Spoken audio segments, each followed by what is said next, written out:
for your presence.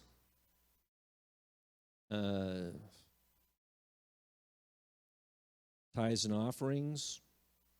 There's a box in the back. Enough said with that. He shall supply all your needs, so don't worry about it. So right now, I'm going to introduce just this amazing man of God.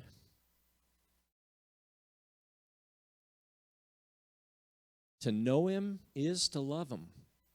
You know what I'm saying? To know this guy is to love him. If you don't know him, get to know him. You'll love him. He's a character, too. You know? I like characters. You know, I don't like... He's not a boring person to be around or talk to. He's a wonderful, intelligent, fantastic guy. And he's always got really good, encouraging things to say from the Lord. He hears from God. And so... And he has a rich heritage that maybe he'll talk about. I don't know. But with that, I'm going to introduce to you, and I want you to just, give honor where honor is due. Amen. Because we are a people who, we honor God, but we live in a culture of honor, don't we? We honor those. We honor those who serve the Lord. We honor men and women of God and children of God, too. So with that, I'm going to ask Terrell Newby to come forward and speak to us. Woo! All right. Give me a minute. I have to get my toys over here in the corner. This is going to be a little different tonight than what you might have experienced in your churches or this church. And don't wreck the place. Anyway, I know you were taking an offering, and it's going to be a big one. Okay. And I was asked by Pastor Tina a couple of weeks ago. She saw on her calendar that today is Armed Forces Day. Now, I'm embarrassed to say, as a veteran, I didn't know that. How about that? And she didn't say anything to me. She just wrote a little note in her calendar that Terry Newby ? And I went. I saw her at prayer meeting, I believe, and she said, "Oh, she was talking to Susie, my wife, and she said, would he be willing? Would I be willing to do this?" And like a silly boy, I said yes. So this is my first outing here, and I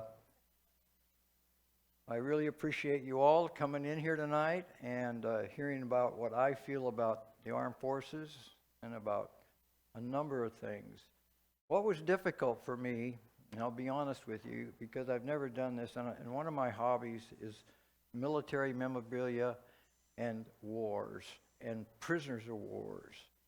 And I have been interested in the Pacific Theater in particular since I was 12 years old, when my cousin came to our house in San Diego with two huge boxes as big, wide as that, and tall as two chairs, which inside had many souvenirs that he had from the South Pacific, being with the Marines as a corpsman. And I was 12 years old, and man, my eyes just bugged out of my head. I'd never seen such stuff.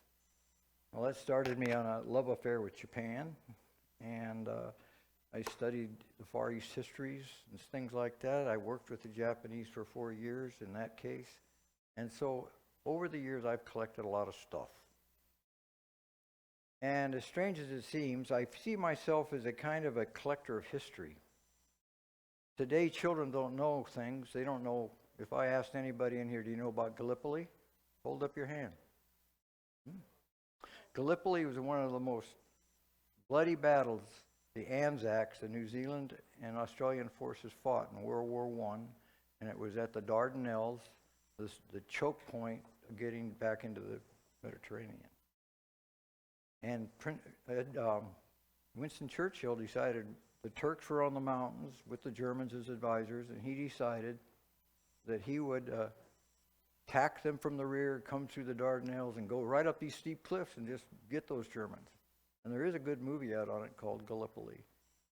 Well, needless to say, the Anzacs got badly beaten. They lost thousands. because they were on a narrow ledge down here on a beach, sheer cliffs going up this way, and they had to fight to the top against merciless machine gun fire. And from the minute they hit the beach, they were being bombarded. Well, there was a man there, in my white bag, that was named John Simpson. Now, John Simpson, of course, he wasn't an American, but he was in the armed forces, and he was a Christian boy. He was about 6'3", and he became known as the man with the donkey. He hit the beach with the rest of the troops, and, excuse me, I've got to find my spectacle. I got them around here somewhere. What did I do with them, Susan? Are they on my head? Shirt? I don't know. I got them here somewhere. I can't read without this. Oh, there they are. Buried in my new Levi jacket. I love you guys. You know, you have no idea the mercy of God that's on a soldier. And the prayers of mothers and family. And before I get going on John here a little bit, not the book of John, but John Simpson, all of you are soldiers. All of you are in the armed forces. And believe it or not, you're in probably the best armed forces in the world because you're in Jesus' army. And it's an army of pure service. And as you might recall, before I run to John, there's an interesting story back here in Chronicles. And it talks about the mighty men at Ziklag. We like to think of David and his mighty men that showed up there, the guys that would do wonderful things like, let's see, get one or two of them in here. Chief Abizir, Joshash, the sons of this and that. They had groups of thousands. Some of them, it talks about them taking the spear from the Egyptian and killing him with their own spear. Well, all of these 360,000 men showed up at Ziklag and Hebron for the sole purpose of taking the Ark of the Covenant back to Jerusalem. Am I right? Mighty battle, a huge thing. But guess what? When they came there, we met them. The women, the families with food, the numbers of camels and things that came there was enormous. So that these men would be fully equipped, fed, honored, in order to go forth into battle to protect we the people and take back Jerusalem. And the beauty of it all is they were also led by the worshipers before they took one step. So you got the army, you got the worshipers, and you got us. We are the army of God. We are powerful beyond all imagination. What army has the ability in each individual to heal, to bring people to the knowledge of Jesus Christ for all eternity that they will not be lost? An individual, one individual can share the word and give people life. I believe in my heart of hearts that this army's been forgotten a long time. Yeah, thank you. So, that being said, let's talk about John Simpson a little bit. 6'3", farm kid. He was from Australia.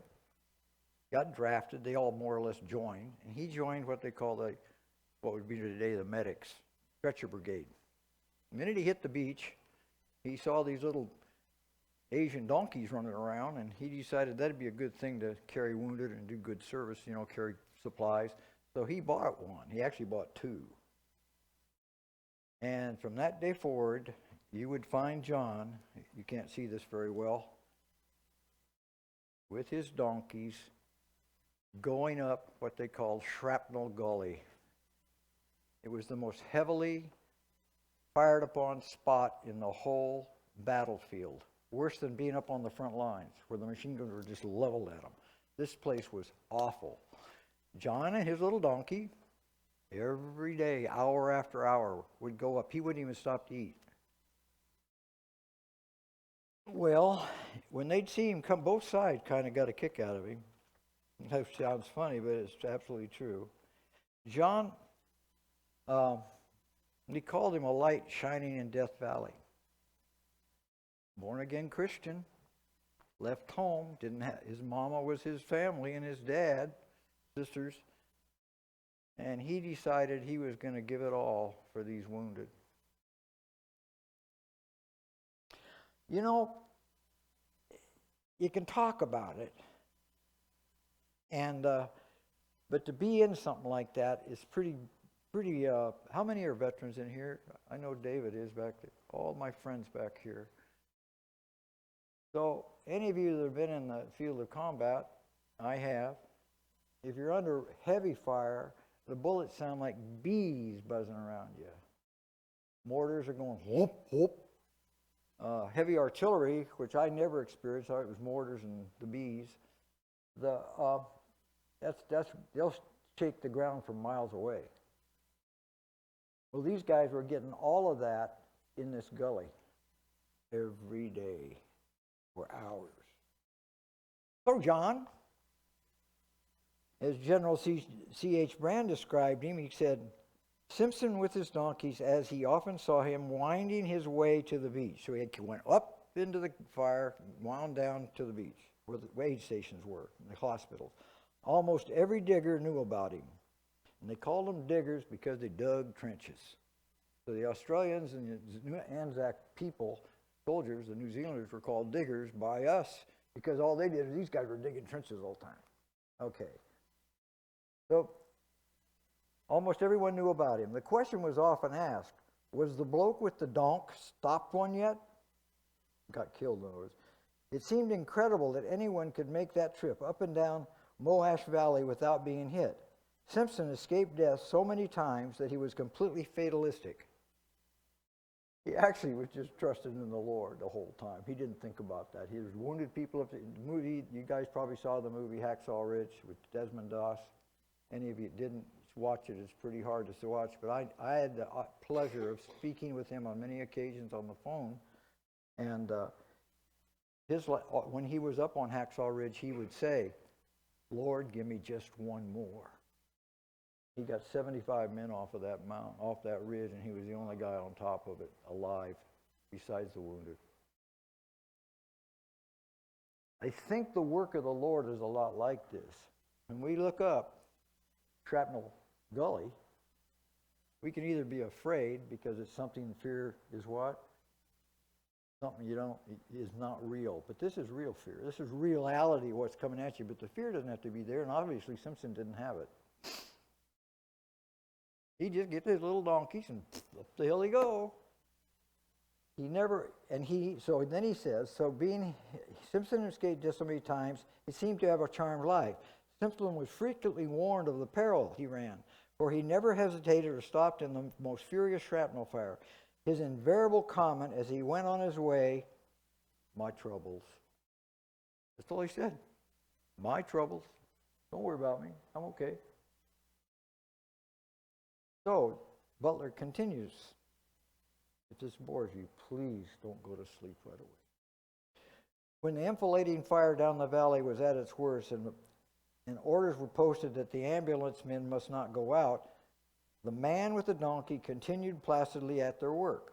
The man with the donkey, they both, what it says. At times they held trenches of hundreds of men spellbound just to see them in their work. Their quarry lay motionless in an open patch in easy range of a dozen Turkish rifles. Patiently, the little donkey waited under. He always put his donkey behind big boulders and stuff, under cover, while the man crawled through the thick of scrub until he got within striking distance. Then a lightning dash, and he had the wounded man on his back and was making for the cover again. In those fierce seconds, he always seemed to have a charmed life.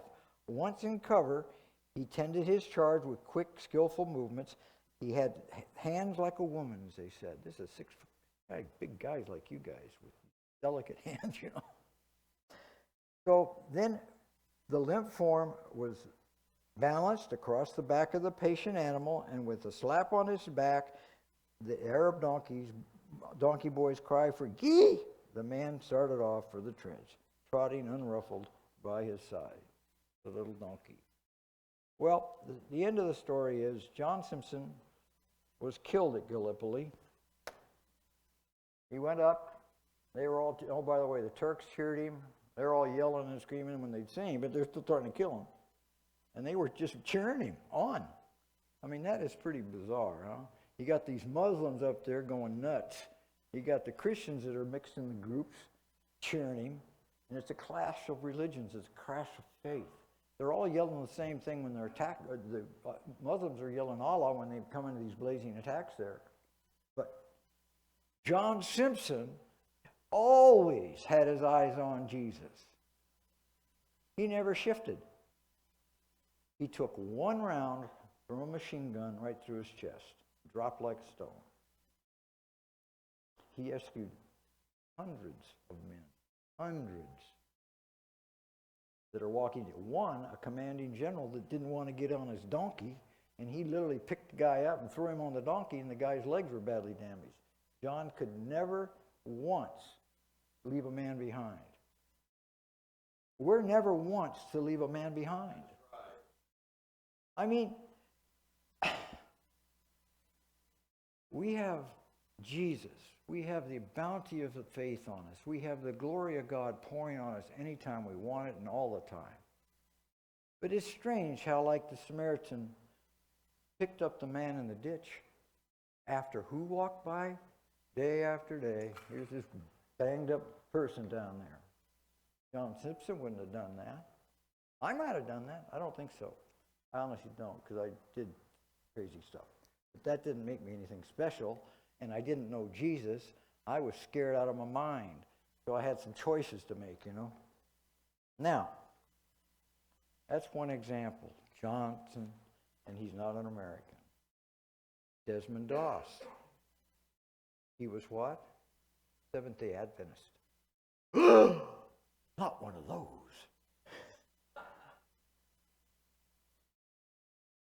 Desmond Doss was the sweetest, kindest man I ever spoke to. Excuse me, I got this ear thing. Can you still? Yeah, there we go. And Desmond, I had some problems when I came home from Vietnam. Actually, I was normal. But they only shot up 2 post offices and things like that. But the Desmond, when he went in the service, he being a Seventh-day Adventist, they don't believe in killing or anything or carrying a weapon. Well, he wanted to serve in the armed forces for his country. That's the patriotism side. Do we have a side like that as Christians? Do we speak about Jesus or no? Because we're Christian. We don't want to make waves, you know. We don't want to do anything crazy. We don't want somebody to call me a name. Not Doss. Quickly, Doss he went into the service. He went through a partial court-martial. They realized that the guy was valuable. While he was in basic training, they did blanket parties on him. They beat him up with bedposts. They messed his foot locker up, and everything went before inspections. And every morning, these guys that did all this stuff in his barracks would find their shoes spotlessly glimmering and shine. All their stuff picked up and put away. The heads clean. And Doss is standing at attention, waiting for inspection, smiling on loving Jesus. Goes overseas. He gets on Guadalcanal and a few other fun places. In New Guinea, actually. That's pretty nasty. And they started seeing that he never carried a weapon. He always carried a double-loaded medic packs and stuff. You see that in the movie somewhat. And he wouldn't leave a man behind there either. And when his company saw this on him, they started coming to him and asking him to pray for them individually before they went into battle. And he did. Next thing you know, he's on Okinawa, and they won't even go up the hill until he prays with them, and then they go together. These were men, some of them flat-out atheists, hardcore guys that had been doing a lot of killing, been shot at. So Desmond gets up there, he does his thing, he's wounded. He comes down, they got him on a litter. He looks off in the bushes, he's a man with a serious head wound. He says, "Get me off of this thing." He's got a broken leg that he put a rifle stock on and treated himself when he was up there dragging people off. And he's a born-again Christian, by the way. even though he's 17, because I asked him, I asked his wife too. He believed, and his son, who I got to meet personally. So a Christian goes to great lengths without anything but a pair of eyes right up there, locked into his, and knowing that by his very actions, people will see love who hated Christians. What am I doing? Closer? It's a nice thing you gave me, Van. You did that to humiliate me, didn't you? How are we doing? Okay. So anyway, that's Desmond Doss. He comes home. He has one son. That's all the children they had. And they lived in Tennessee. And that's where I got a hold of him. And funny little guy. He got tuberculosis when he was overseas. It was so bad they had to remove a lung. All he wanted to do was come back and share Jesus. You know what he did with the rest of his life? One lung gone, severely wounded. I mean, I hardly think there was a place on his body that didn't have a mark on it. He put roofs on houses for his neighbors. He don't tell you that part. Houses on roofs for his neighbors, all the time ministering the love of Christ. That's us. Doesn't have to be a soldier. And Desmond's one of my heroes, obviously. Now, I want to pass something around for you guys. I believe that, like I said earlier, that I'm a kind of a keeper of history. And it's kind of interesting. You go to a museum and you can't touch something you see in there. It's cool. And you're hearing all the stories. Well, tonight you're going to hold history in your hand. And I want you to think about your Christian walk and this soldier that did this while he was in the hospital in 1915, having been drug off Anzac, badly wounded, and he made this out of a shell casing. That's what the bullet goes in, you know. I love her. The other thing I have here from a World War I mother, this is a picture of her son. You could buy these little, frames. Has a blue star up here. Her son was a blue star. When you have them in service before they're killed, they get a blue star. When they get killed, they got gold star mother. I'm going to pass these around. I want you to look in this little guy's face. I want you to think about the men that died for all of us. This is a bowl made by an Anzac soldier, wounded badly at Gallipoli, treated in the hospital in Cairo, which was only opened about 2 months. It was a battle, they had to call it down. And anybody that got to this hospital was lucky. I'm going to pass them around. I would appreciate it if you don't try to fix this. It's just the way it's made. You can, and that's inscribed on it. You are holding what a man that lived 100 years ago, 100 years ago made as a gift for his family. In the hospital, without the communications we have today. I just think that's something that touches my heart, you know. Now, let me see here. I want to get down in here a little bit. Oh, yeah. This is a guy that, excuse me, I'm sorry about this thing. My ears should be bigger, I think, or floppier, I don't know. I love you guys. Thanks for indulging me tonight. This is a little different than some messages you might hear, but to me it's all about Jesus. It's so much about Jesus, you guys, you just can't believe it. These are men and women. No consideration of race, ethnicity, nothing. That put it on the line for us. And they weren't putting it on the line necessarily for Christ. They were putting it on it for the buddies next to them. Or the guys up the hill. That's a little different. But they had the heart to serve. Now, servants in, if I can find the place, in the military is kind of a gimme. But the service of giving of your life, you don't think about it until it's happening to you. Till you see that individual that you're with laying over here bleeding out, and you're a medic. You've got a guy beside you that's trying to make it. You're on your hands and knees. You're crawling over there because you know these guys. You're in your platoon. You get to this guy. He's been shot through the buttocks. And the buttocks, people don't think much of them. You kind of giggle and laugh, make a lot of jokes. You bleed more out of there than you can bleed so fast to death after being injured in your tail end. It's heavily vascularized. My friend gets over to this guy, had to leave this guy, make a choice. He's a medic. He wants to get them both. This guy bleeds out on him. He makes it back here just in time, barely to save the other guy. Rest of his life, he could never forget the situation where the one was here. Now, my friends I met was a Christian named Jim Dollar. And he experienced a lot of stuff, but when he got home, he had his issues with drugs and alcohol, but he became a Christian. And he became an on-fire Christian. You couldn't talk. Jim knew the stuff, man. He'd lay it on you. He's a big, tall guy. He's gone now, gone home to be with Jesus. But his wife and daughter live here, and they all serve Jesus. They're soldiers in the army of God, and they're moving forward.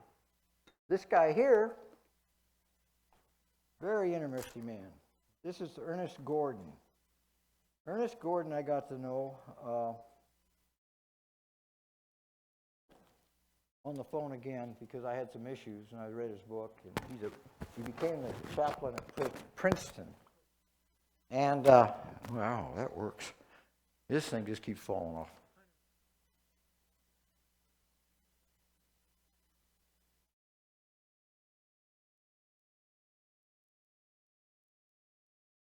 Turn it back on. Try to trim it down because it's like a school teacher. You know, you're going to teach these young kids and you about volcanoes, and you want to tell them everything from how the lava forms all the way up to the molecules, and they're only in the 3rd grade, right? That's not an insult. It's just like I had to trim it down because I'm so excited about sharing any of this stuff with you all. So he made it out of Singapore. Singapore was taken by General Yamashita. He was called the Tiger of Malaya. Brilliant man. The Japanese armed forces didn't like him because he's pretty sharp and he made Tojo and the boys look bad.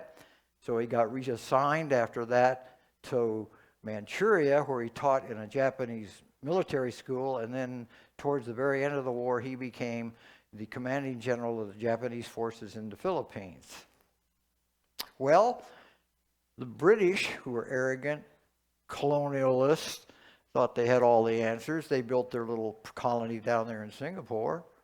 And, you know, the gospel, they lived in walled sections, ghettos for that matter. They had the poor Chinese and waiting on them all the time. Well, guess what? All their guns pointed to out at sea.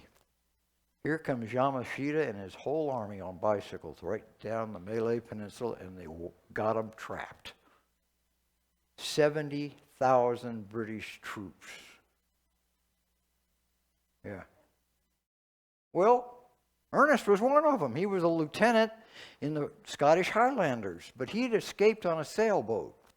And things got a little hairy out there while they were trying to get away, and he thought, let's go back and be with the brothers and we'll do our thing. Now, he was not a Christian at the time. He ends up in Changi prison in Singapore, which is a horrible place because they got 70,000 men and they had facilities for about 5 to 10,000. So the Japanese were kind of in a conundrum to try to get something done with all these guys they captured. So at that time they had to towards the war, they needed a railroad between Burma and India in order to get supplies to themselves. So they started building what they call a railroad of death, being as 300 men died per day on that railroad during its construction. Now, in all fairness, because she knows, I love the Japanese. But this is war. They had their own code of ethics at the time. And so there were atrocities committed, and there were all kinds of stuff, right? Ernest is captured, and he's, of course, and now they're on the railroad to death. Well, he'd given up living. Now, he's an officer in the Scottish Highlanders, crack division.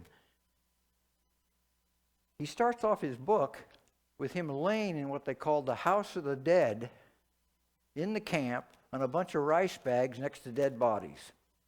He chose to be put in there because he just wanted to die. Well, here he is feeling sorry for himself.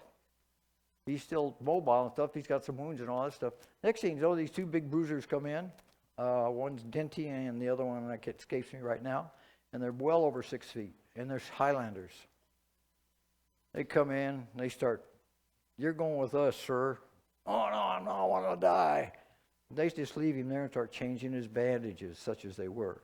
They did that for a number of days. He's still moaning and groaning about he doesn't want any help.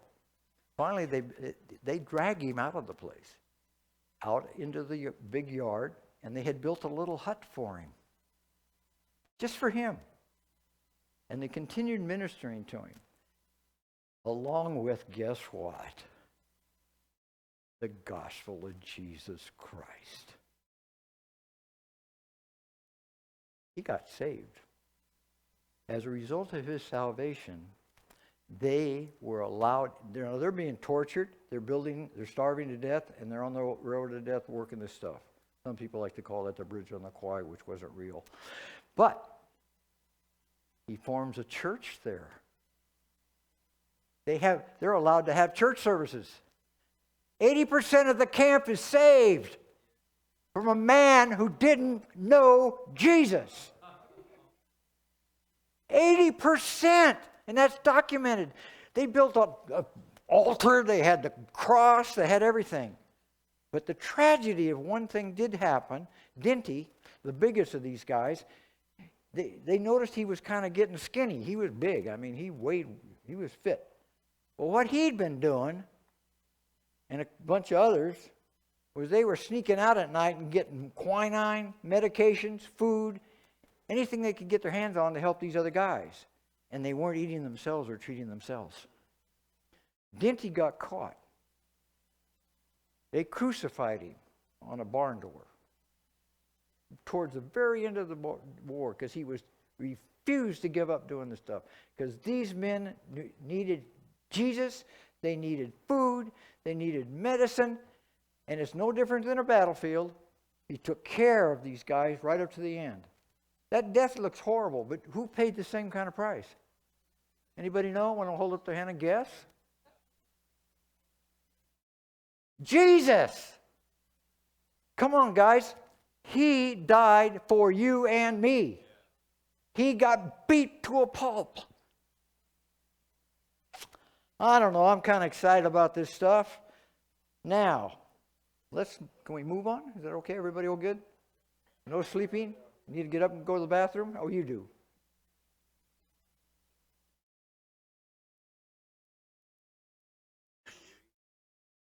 You don't want to know about me, man. I'm bald.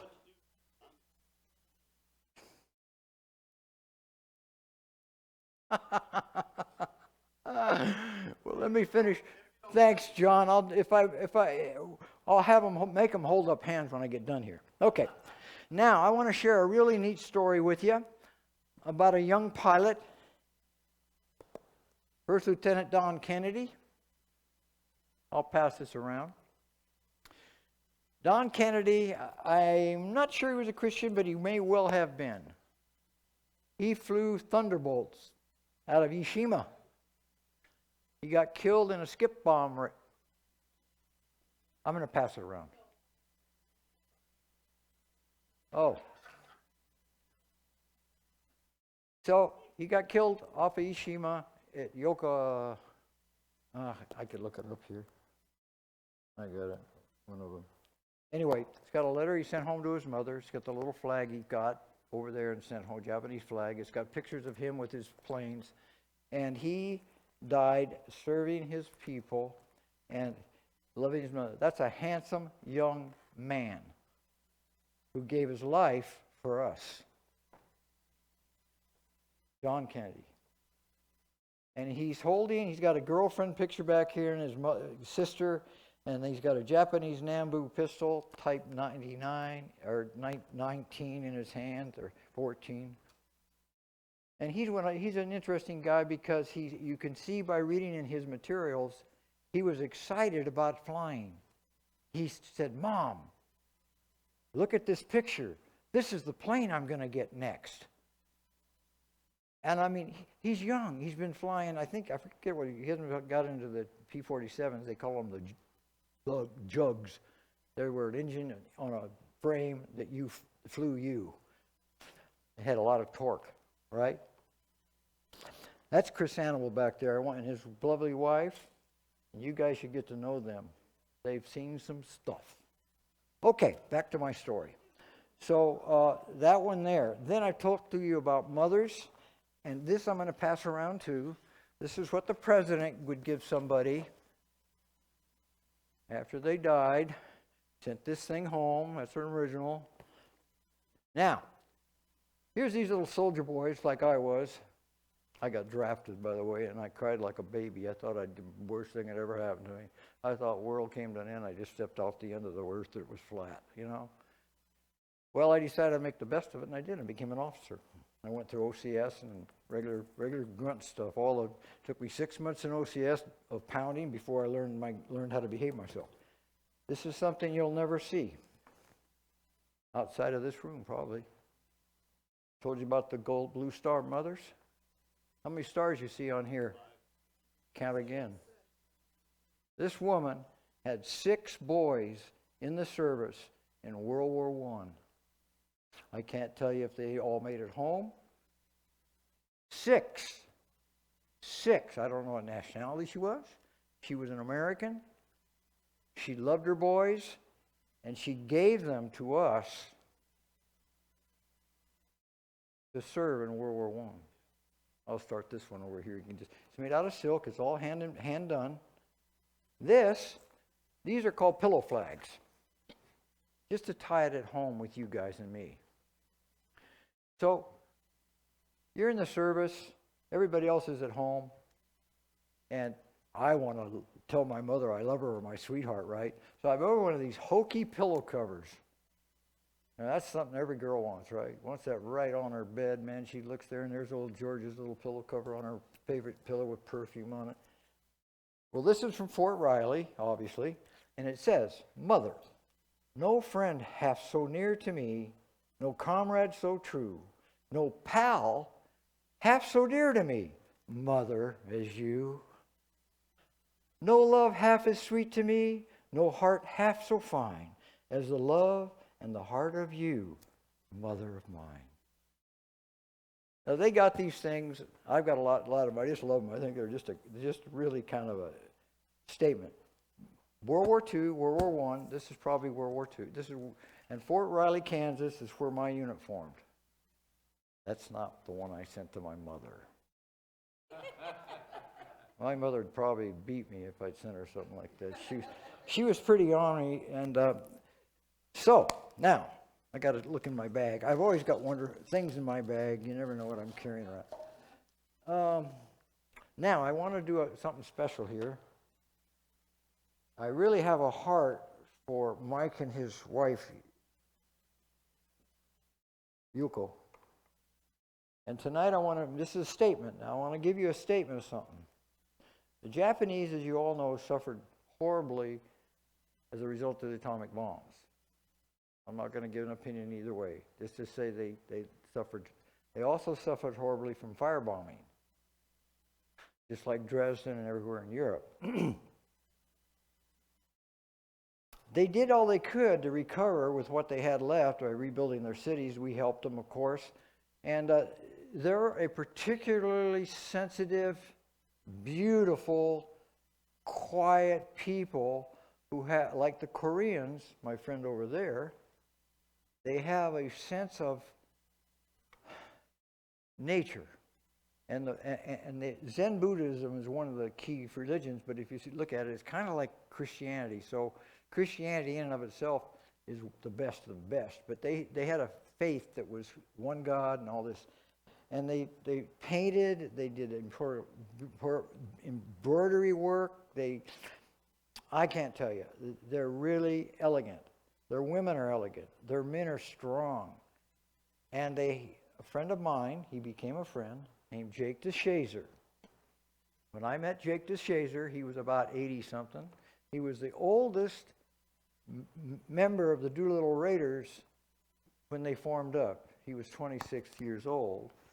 And he was a bombardier on bomber number 16 that took off the deck of the Hornet in April of 1942.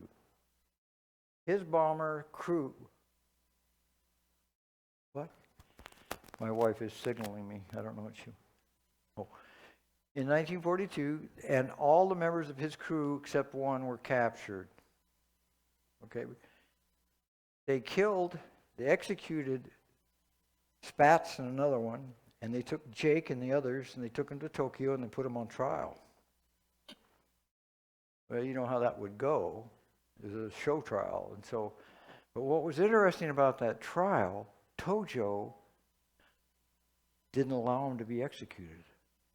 He sent them back to Manchuria, put them all in isolation, and they stayed there till the end of the war.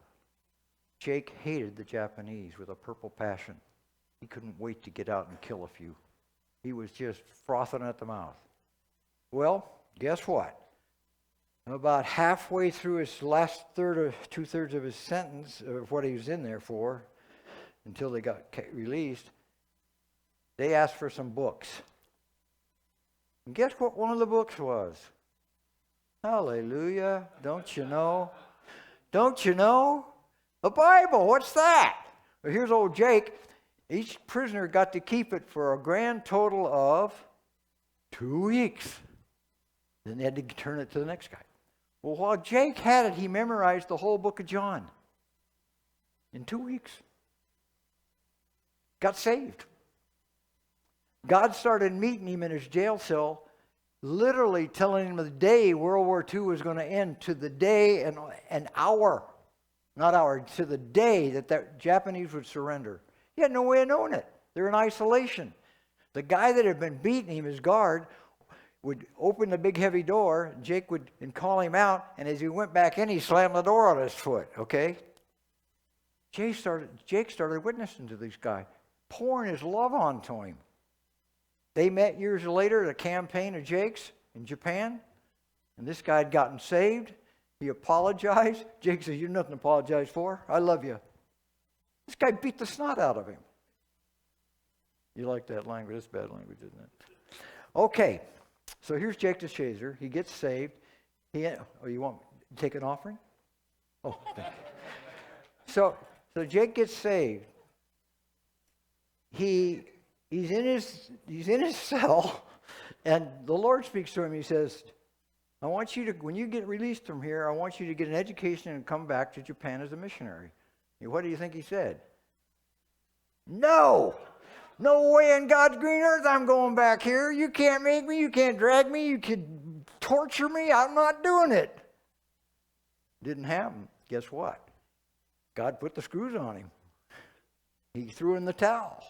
Came home, highly decorated, washing dishes down at the galleys and in the mess halls down in Pasadena. Here he is. This guy's been in jail for almost 3 years, and he's a E67 sergeant, and they got him washing dishes. Anyway, he comes back home up here. He lives in Salem. He goes to Seattle Pacific. He gets married to Florence. She gets pregnant.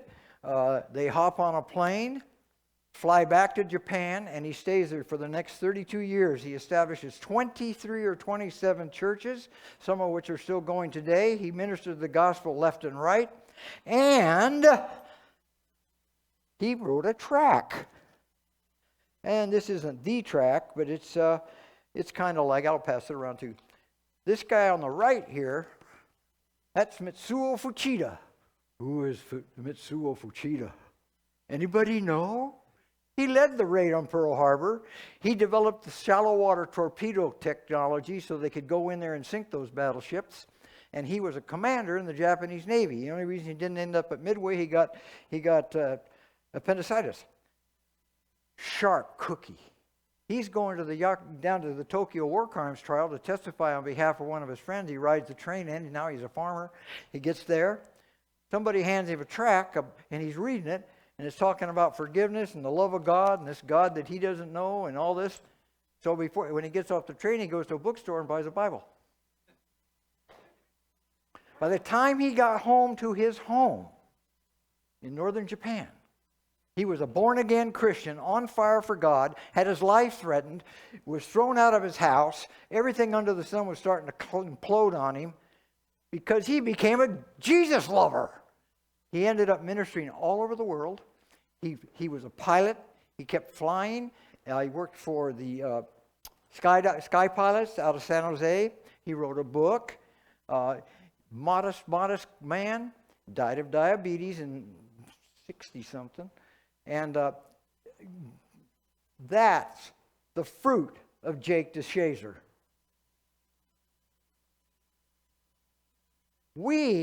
Can we do anything better? Nobody's beating me up. I'm not putting a guilt trip on you. I'm just showing you we are in an army. We've got to look at ourselves differently. We really do. We have to think about how Jesus said when they were arguing over who's going to be the greatest amongst us. I love that scripture. And like Mike said, he said, me.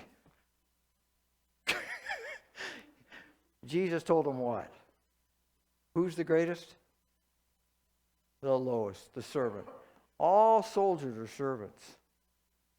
If we get in our mind that somebody's got rank over us, that's okay. We have to have leadership and authority. But on the other hand, don't let it ruin your day.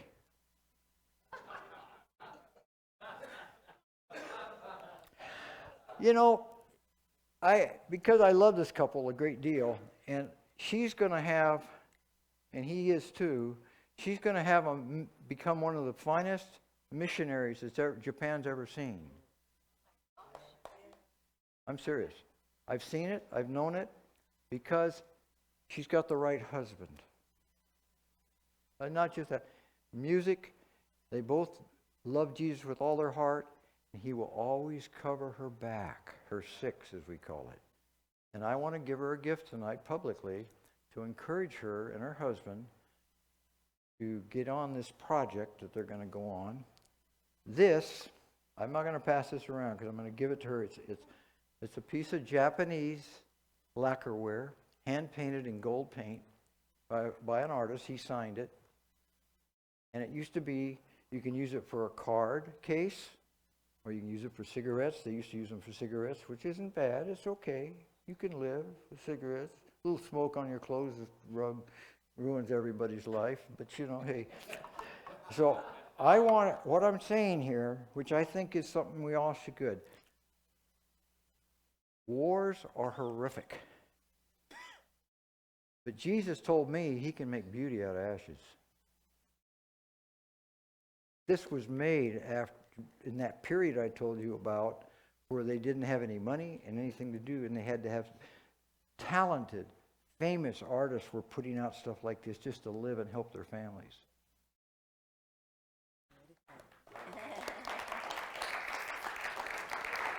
How are we doing so far?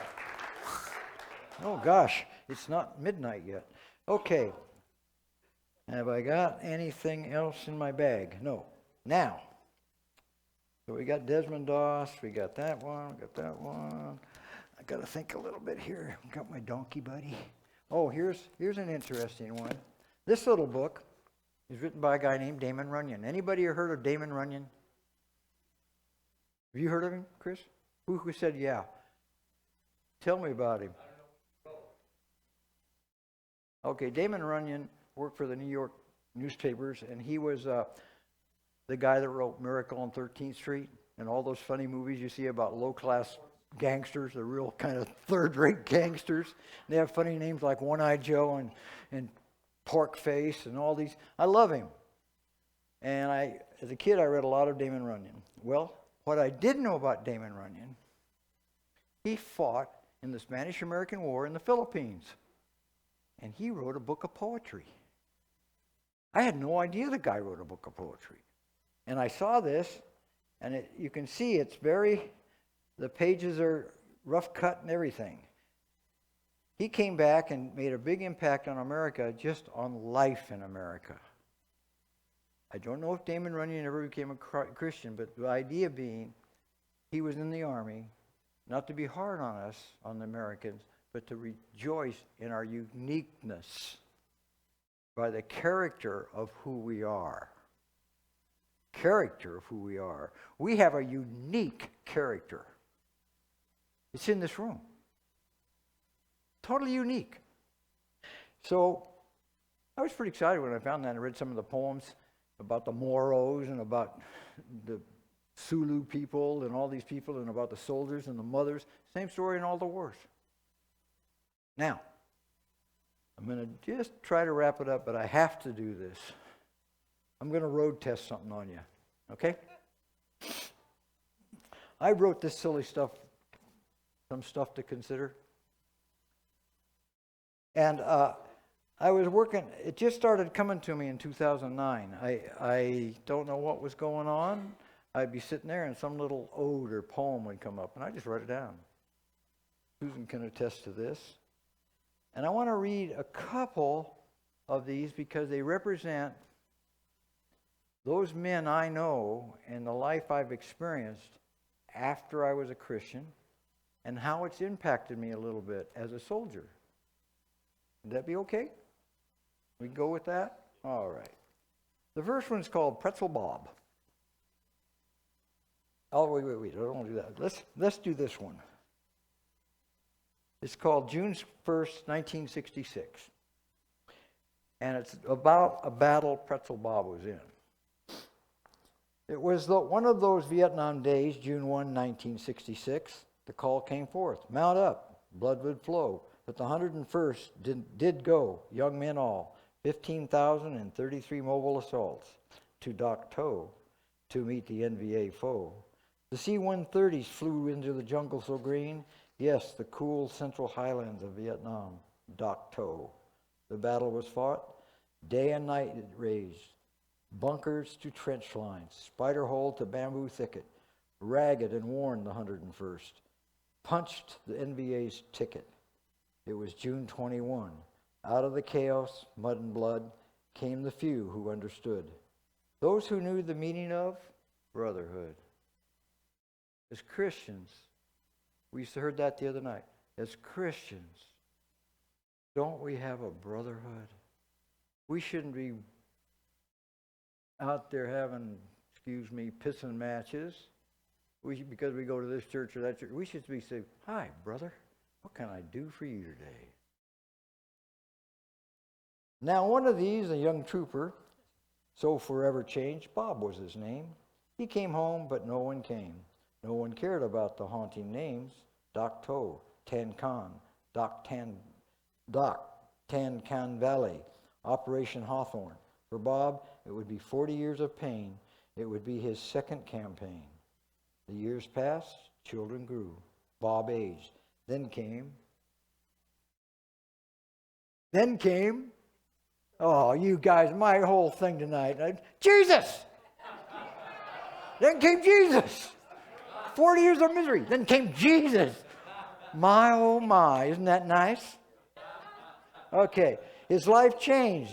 Joy returned. Love flowed. Thank you, dear God, for all our Dak Tos, without which we have never known you. Now, Pretzel Bob. I'll tell you how Pretzel got his name. I gave it to him. Pretzel was, we never saw Pretzel when he didn't have at least a pound bag of pretzels. He had pretzels in his truck. He had pretzels, big bags in his house. Forever eating pretzels. One time we were sitting there eating his pretzels, and they were the stick kind. He liked those. He's still alive. And I was measuring them. I was looking, God, some of these are longer than others. So I wrote one of my funny letters to the company. They sent him a case of stuff. They told him what. I said, there's something wrong with these pretzels. You know, you should have a consistency and thickness and height and all that. He got a case with pretzels and, gosh, I don't know, a ton of stuff. Big box, 2 of them. Okay, here's Pretzel Bob. He carries his story, a silent, reflective man. He rides tall. Age lines crisscross his face. Pathways of Vietnam's war. He remembers good and bad. He remembers those that were lost. Here and lost. He remembers sunrises and sunsets, a subtle smile upon his lips. Who is this man? Bag of pretzels in his hand. Why, it's Pretzel Bob. Now, Pretzel Bob hails from way down Washington Way. You know that place where the apples grow and those salmon jump. He had a boat sunk once. He had a boat once. It sank. He had a roaster. It rolled over in a ditch. He had a cat hit by a car. He had a hat. It flew away. He had many things. Now he sits outside his garage, pretzel in mouth, just a waving at his neighbors. He knows there's nothing like the moment. Now, let's see here. Are you good for another one? You sure? Okay, because I don't want to. Let's see. Here's one that some of you pastors or leaders in the ministry and with the addicted people like me have been. And one thing that they always told us if we were in any counseling session is just get over it. Just get over it. Okay. Just lead the way. Drugs, alcohol, focus group, isolation, anger, a whole kit full of emotions. I hand them to you. Be careful with what you say. Remember, I went from 19 to 50 on Hill 875 that bloody Vietnam day. I became an old man, came home, country forever changed. I didn't fit. Will I ever just get over it? How do you undo the tapestry of one's life? So, let me get going here. I go now. I want to get. I got. This is one that kind of hit me. I found this word, right, and it's called where is it? Foodoodle. It's a real word, foodoodle. Foodoodle. What is this? Well, let me tell you. Foo means going around, and doodle means doing nothing. Just another term for a quitter, slug, sluggard, or you fill in the blanks. I don't want to be a what? You want to be a foodoodle? I don't want to be a foodoodle. I want to overcome, make a difference. How, you ask? Well, let me tell you. Just pick up that pen, paintbrush, start your engines, pedal that bike, make that call, help your neighbor. It's all possible, you know. Don't be a foodoodle staring at the wall. Okay. Now, you saw that thing from the president that was to Kennedy, right? Okay, here's a little thing. It's called In Grateful Memory. The yellow document reads, In grateful memory of Johnny, Danny, I just put all these in there, Danny, Jimbo, Slick, and tens of thousands more who have gave all for our freedoms. Read on. He stands in the unbroken line of patriots who have dared to die, that freedom might live, grow and increase its blessings. Freedom isn't free. Leo Thorsons was the first one to ever tell me that. You know who he was? Leo Thorsons was a Medal of Honor winner who was captured and spent about 7 years in Hanoi Hilton. He was also one of our state senators. He lived here in Washington State. He was shot down over Vietnam. He flew an F-114, and I had the pleasure of serving in his campaign one time as a grassroots and a gentle Christian man. Okay, undertaking, pay the price. A price that humbles the undertakings of most men. Death in foreign lands, fighting that others might live. So why dishonor those who cry out in eternity, allowing willingly our freedoms to be taken by those who govern? Interesting that those who enjoy the good life have lost sight of the price, perverting freedom's inheritance so precious and right. Okay, now I'm going to do one more, and then I'm going to quit, because I'm not going to put any more people to sleep. I'm trying to think what might really be of interest to you. Huh? Thanks, Carol. Let's see. Now, remember, I wrote this stuff all in 2009, and so I was coming out of some things, and I was trying to put things together, and Jesus was helping me, and I just know that Man, those guys at Hebron, that whole world there made a difference for us. All the saints, Bonhoeffer, and all the ones that died under the guillotine in Europe, paid a price for us. They stood up to evils beyond anything we can imagine. They didn't complain. What, Susie, what's the little girl's name? Skull? Susie? What's the little girl's name? Kathy Scholl, you know, the White Rose Society? Scholl, the little girl got... Oh, anyway, this young woman, she was 16 years old. She and her group of students decided to go against Hitler, and so they would print posters and flyers and put them all over cities. Well, they got caught, of course, and most of them were killed. Well, she was executed with a guillotine, and her guard, in the autobiography on her, said that when she went to the guillotine, they had never seen such joy and calmness on anybody in their life. These are people that are killing people all day long, and people are begging to live. Not Sophie Scholl, White Rose Society, Christian girl, Bonhoeffer's time. You see, the hidden ones are in there. We don't have to be hidden. We don't have to let it get to a point where Jesus is kind of something we have on the coffee table. He's everything. Everything. Okay, and I'm looking for I shouldn't have done that. Where was I? I know. Oh, I love this one. Got any cowboys in here? Okay, hang on, I got it. The one I'm looking for is right here. Okay, words. This will give you an idea. Now, forgive me. No, don't. I'm not ashamed of this.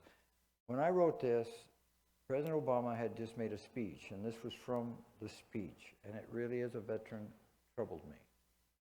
Just the speech, because it was about words. Words don't mean anything, he said. And it troubled me, because they do. I hurt people all the time with my words. So I'm going to mention his name. It's not a political statement. It was just what I was seeing February 18th, 2009. Okay? What did President Obama mean? Just words. Freedom, valor, and honor. That's what he's talking about. Sacrifice, truth, peace, liberty, justice. They came at a mighty price. American Revolution, 4,435 dead. War of 1812, 2,260 dead. Indian Wars, 1,000 dead. Mexican War, 13,283 dead. Civil War, 488,332 dead.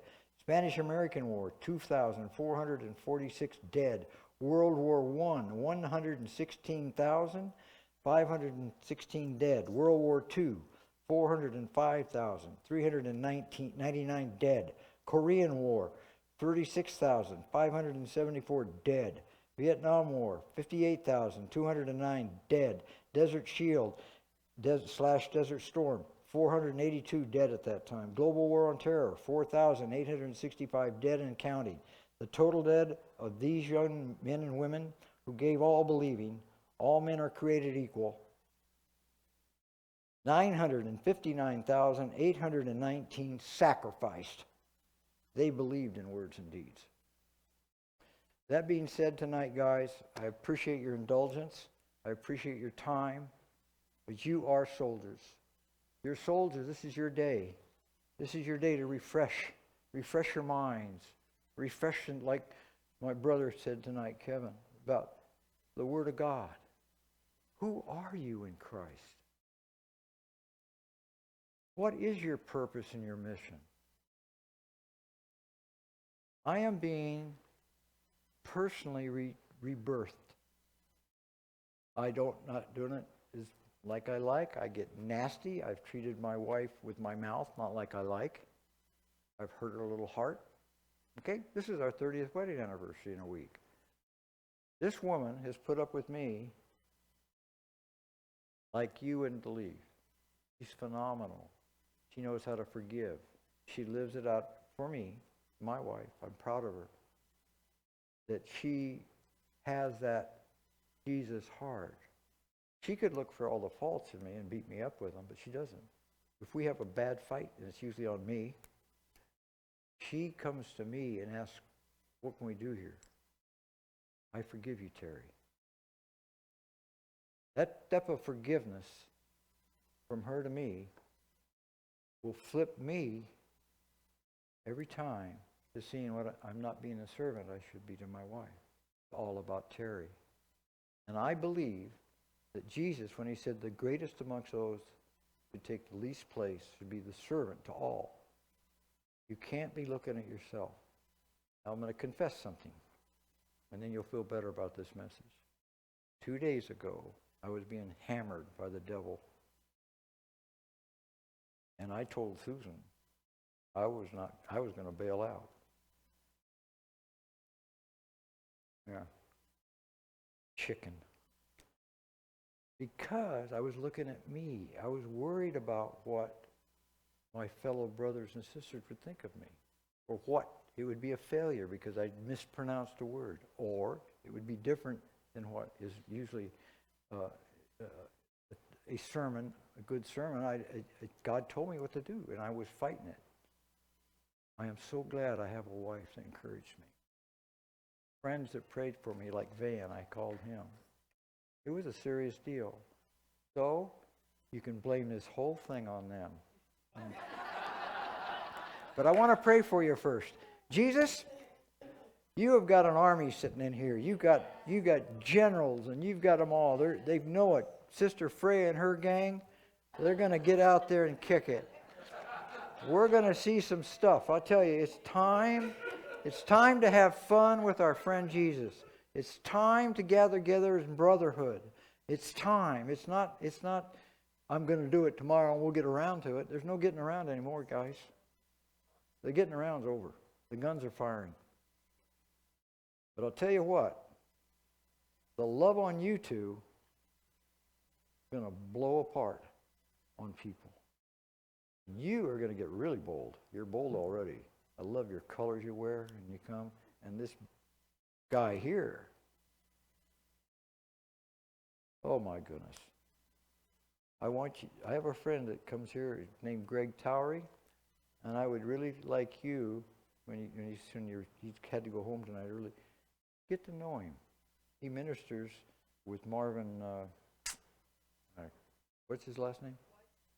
No, he has dads in out there on Aloha Street. He takes care of the people that have been in prison, and he's Marvin's right-hand man. The only white guy in the outfit. And he loves what he does. He went to Mississippi with Pastor Roberts, who was famous in the area, and they have lunch every week, and they go, I don't know anything about you, I just sense it. You have a calling that I think's been buried. And the excuses that have raised up may have been quite justified. Finances, family, But I believe it's time that you're going to enter into these young people. You're going to really show them something. And you have a lot of wisdom that you've been burying that needs to come forth, needs to wash over. Does that bear any kind of witness to you? I love my purple-haired girl. You know, hi. How you doing tonight? Good? Good. Anybody, like Chris and Carol back there, I've known them for years. Very interesting couple. They're always serving. They're always got somebody like me in their house that they're trying to straighten out. And they work for the Lord quietly. Chris is a highly trained construction guy. And he builds things. I am without excuse for anymore, so I just want to tell you thank you. God bless you. Be safe going home.